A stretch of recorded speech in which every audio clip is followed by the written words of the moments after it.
When you look back on those early days, you've gone through, I guess, with some guys now from Lenny and Manu and Coley even and Tom. Did you ever think you'd be a professional rugby player for this long?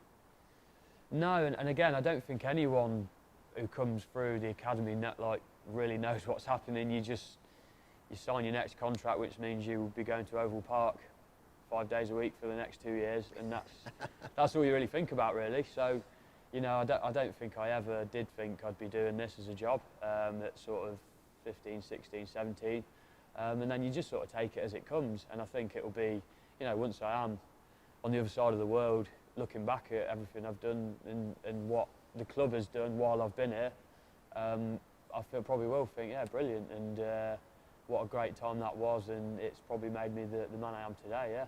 How much are you looking forward to not having to train? Massively, Yeah. yeah. You don't like it, do you? No, to be honest, it's one of them, sometimes, you know, no one likes it all the time, but I think it's kept me sane, training. Like, I say I hate it, but then we get a week off, and by Thursday I'm climbing up the walls and I want to train, basically. So I'll definitely miss it. And I know, speaking to the boys who I'm friends with who recently retired, like boys like Tatey, you know, and Smithy, they miss it much more than what they thought they would. You know, obviously the physical demand on the body you won't miss, but just obviously the classic, you know, being in the changing room with all the lads, having the I can't say a word, but having the mick taken out of you is what I'll miss, probably. So, you know, again, that's something that it's not really time to think about that just yet. There's still, you know, a really important part of the season, and I've got a really important part in that to play, I think. And like, obviously, while the boys are away in the World Cup, it's huge that we sort of start the season on the right foot, and that's, at the minute, all I'm really thinking about. Ben Youngs is someone you've been a partner of. I mean, obviously you don't play or haven't really played together, so to speak, on the same team, but you've been a partnership that I would say most fans will never forget. Yeah.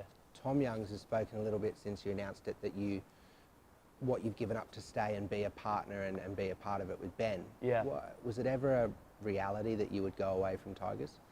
Obviously, it's something I've thought about, and you get it all the time, obviously. You know, why don't you go somewhere where you could maybe start every week? And I understand that, but for me, I don't want to be cliche at all, but I've never wanted to play anywhere else. Yeah. And maybe it's been a downfall that I haven't done that, and maybe I could have gone somewhere and started a few more games a year, but it means much more to me to play. You know, even if I play 10 times in a season here, it means much more to me, I think, than going somewhere where my family isn't there. It's not my hometown club. It's not a club that I will always care about. It's for me, I've never thought about it too deeply. I've always just thought, well, this is my club. This is the club I play for, and I don't want to play for anyone else, regardless of how much game time I'm getting. And at the same time,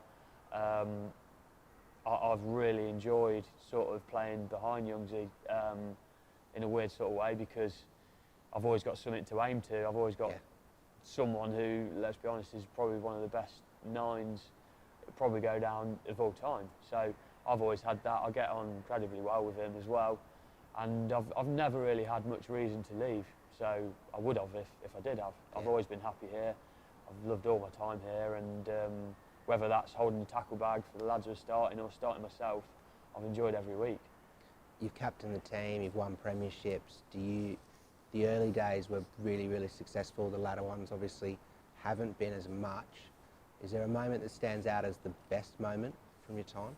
Well, I think obviously the time I played in the final, obviously I didn't play very long, but I got on in the final and we won.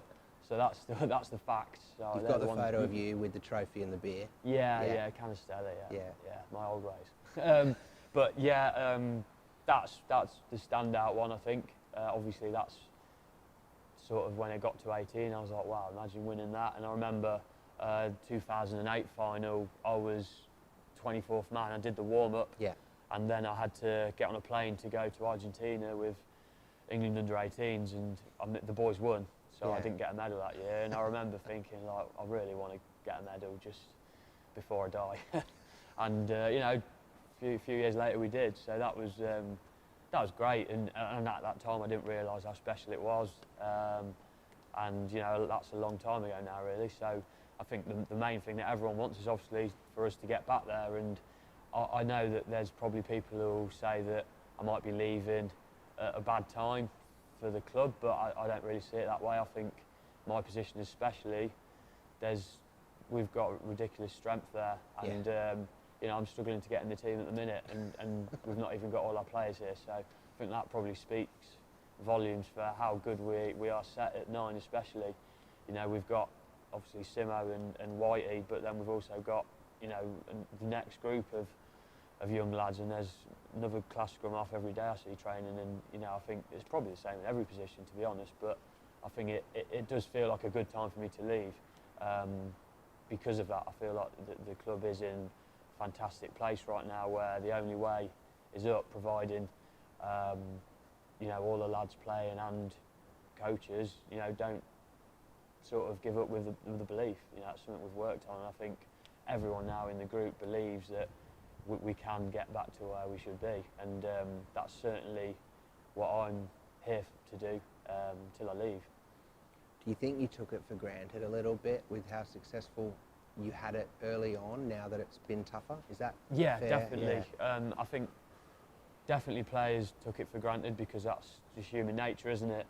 Coaches probably took it for granted, and that's just, I suppose you see that in any sport, but you know, the fans probably took it for granted as well, and they're probably now realising, wow, like rugby and the Premiership is a very hard league to do well in. And I think the fans will probably take a while to adjust to that. That I know obviously Saracens and Exeter are deemed, you know, every year it's them in the final, but that's their time. Then it will be time for another team, you know, maybe Bristol, it could be us, who knows. But I just think that taken for granted is something that will happen, but I think it doesn't really matter that we took it for granted. What matters is we are where we are now. It's the start of a new season.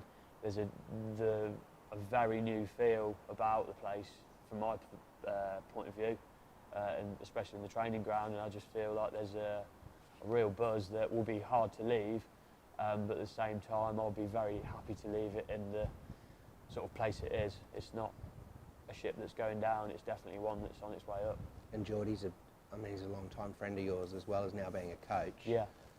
You have the full faith in him being the man to lead the ship as well? Yeah, 100%. I think, again, it's such a competitive league that we're not going to, you know, there was a time where we'd win every home game, and you'd have 4 fixtures a year where you go, like, oh, we don't really have to train that week, we'll just win. But every game is basically a cup final these days, and I think Geordie knows that more than anyone. He played here in the most successful period, and then obviously I played with him a few times as well.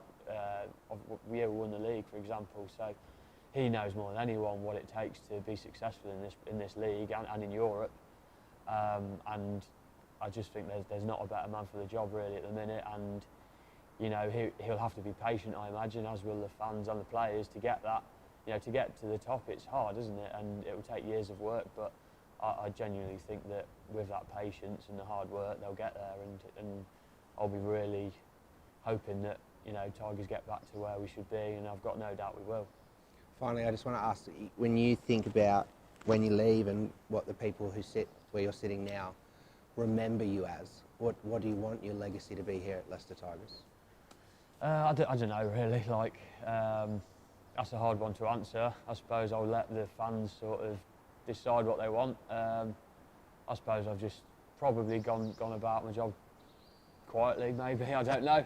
At times. I've just always I've always seen it as a job, and one that I've enjoyed, and I've just tried to work as hard as I can when I'm at work, training, whatever you call it, and I've enjoyed, not every day, because there's been some horrible days, but I've enjoyed all my time here, and hopefully I've made 1 or 2 people smile, maybe, in the stands, and it's been incredibly, it's been amazing to represent the club. I literally sat about 10 metres down there, probably on this row for about 4 years with my dad, sort of wanting to go home because I was too cold, but obviously still massively supporting the boys who I didn't know at the time, but then now to obviously represent the club for this long. It's been amazing, but at the same time, I'll probably think about that more when I'm over the other side of the world regretting my decision.